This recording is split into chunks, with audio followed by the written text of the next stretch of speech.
ইলিশ মাছের অনেক রকম পদ কিন্তু আমি তোমাদের দেখিয়েছি। আজকে দেখাবো একেবারে সিম্পল একটা ইলিশ মাছের সর্ষে বাটা, আর তার সাথে রয়েছে ইলিশ মাছের আলু দিয়ে মাথা দিয়ে একটা চচ্চড়ি। এইরকম দুটো পদ যদি ভাতের সাথে খাওয়া যায় জাস্ট কিন্তু জমে যাবে। রবিবার দিন আমি কিন্তু এই মাছটা তৈরি করেছিলাম। আপলোডটা দিতে একটু টাইম লাগলো, তবে তার জন্য কিছু মনে করো না। ইলিশ মাছগুলো আমি প্রথমে নুন, হলুদ আর শুকনো লঙ্কা দিয়ে ভালো করে মাখিয়ে নিয়েছি। বাই দ্য ওয়ে, আমি মুনমুন চৌধুরী। আমার রান্নাগুলো যদি ভালো লেগে থাকে লাইক, শেয়ার, সাবস্ক্রাইব করে দিও।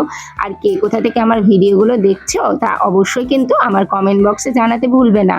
দেখো, মাছগুলো গরম তেলে অল্প অল্প ফ্রাই করে ভেজে নিয়েছি। প্রত্যেকটা মাছই কিন্তু বেশ ভালো করে ভেজে নেব।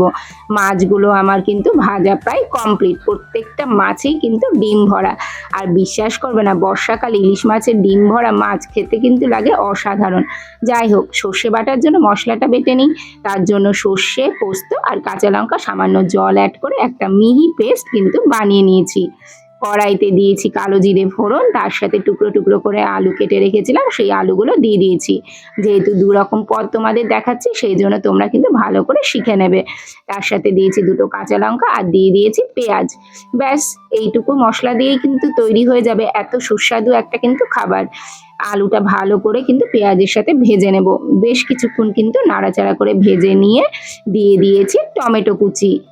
টমেটো দিয়েও বেশ কিছুক্ষণ আলুটা কিন্তু ভাজবো। ভাজতে ভাজতেই আলুটা দেখবে একেবারে কিন্তু নরম হয়ে গেছে। কোনো রকম জল কিন্তু আমি এতে অ্যাড করিনি। সামান্য একটু জল তোমরা অ্যাড করতেই পারো।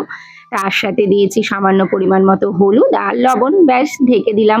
কিছুক্ষণ ঢাকা হয়ে গেলে ঢাকা তুলে দেখবে আলুটা একেবারে নরম হয়ে গেছে। আগে থেকে ভেজে রাখা যে মাছের মাথাগুলো ছিল, সেই মাছের মাথাগুলো ওর উপরে দিয়ে সঙ্গে সঙ্গে ধনেপাতা কুচি ছড়িয়ে দিয়েছি।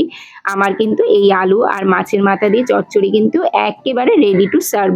কতটা সিম্পল না, কিন্তু খেতে কিন্তু একেবারে কিন্তু অসাধারণ। আর তোমরা যে কোনো কিছুই বলো না কেন, ইলিশ মাছের সর্ষে বাটা দিয়ে এরকম আলু চচ্চড়ি খেতে কিন্তু বেশ লাগে। কেমন লাগলো বলো দেখি? সিম্পল লাগলো না? আর ভীষণ সোজা। চলো এবার সর্ষে বাটাটা তৈরি করে নিই। তার জন্য কড়াইতে আবারও দিয়ে দিয়েছি অল্প তেল, তার সাথে দিয়েছি পাঁচফোড়ন আর দিয়েছি একটু কালো জিরে। আর শুকনো লঙ্কা দিলেও দিতে পারো, তার সাথে আমি কিন্তু দিয়েছি কাঁচা লঙ্কা। এরপর যে সর্ষে বাটাটা বেটে রেখেছিলাম সেটা দিয়ে দিলাম। এরপর দিয়ে দিয়েছি হলুদ, পরিমাণ মতো লবণ। সর্ষেটা বেশ কিছুক্ষণ ফুটে উঠলে মাছগুলো আমি এর সাথে অ্যাড করে দেবো। ইলিশ মাছ তো খুব নরম হয়, তাই জন্য মাছগুলো কিন্তু খুব হালকাভাবে দিতে হবে। আর সর্ষেটা যখন দেখবে ফুটে ফুটে গেছে, তখন কিন্তু এই মাছগুলো একেবারে অ্যাড করবে, কারণ প্রত্যেকটা মাছই কিন্তু ভীষণ নরম। খুব বেশি কিন্তু ফোটানোর দরকার নেই। মাছগুলো যেই ফুটে উঠবে আর সামান্য একটু তেল উপর থেকে ছড়িয়ে দিয়েছি। ব্যাস, আমার কিন্তু ইলিশ মাছের সর্ষে বাটাটাও রেডি। কতটা ইজি লাগলো তো?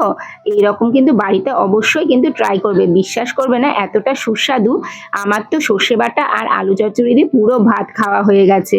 এরপর একটুখানি ফুটে উঠলে আমি কিন্তু নামিয়ে রেখে দেবো। দেখো, দেখতে কতটা সুন্দর হয়েছে, খেতেও কিন্তু অস্বাভাবিক সুন্দর হয়েছে। তাহলে কেমন লাগলো রান্নাগুলো অবশ্যই কিন্তু কমেন্ট বক্সে কমেন্ট করে জানাতে কিন্তু ভুলবে না। আর চটজলদি যদি এরকম করতে চাও, ইলিশ মাছের যে কোনো পদই কিন্তু খুব তাড়াতাড়ি হয়ে যায় আর খুব ইজি পদ্ধতিতেই হয়, কারণ ইলিশ মাছের নিজস্ব যেহেতু একটা টেস্ট রয়েছে, তাই খুব বেশি মশলা কিন্তু এতে আমাদের লাগে না। চলো তাড়াতাড়ি দুপুরের খাবারটা বেড়ে নেওয়া যাক। সাথে ভাত, আর তার সাথে রয়েছে ইলিশ মাছের সর্ষে বাটা, আর রয়েছে আলু চচ্চড়ি।